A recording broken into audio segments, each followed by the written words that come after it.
Taoiseach, last week I hosted a meeting in Tallaght for parents of children with disabilities and additional needs.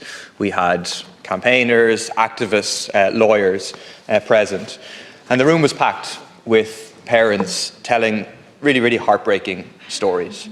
Stories of waiting on long waiting lists for assessments of needs, stories of waiting more than a year for therapies, stories of waiting for mental health supports, stories of waiting for respite, stories of waiting for appropriate school places. It was heartbreaking, but it was also maddening, infuriating that this state continues to fail children with additional needs and their families to such a degree as is currently happening. That's ultimately a political choice. It was reflected in the budget, but in particular, and just ask this, reflected in the failure to ratify the optional protocol to the UN Convention on the Rights of Persons with Disabilities, because it would give these families the right to take action against the state.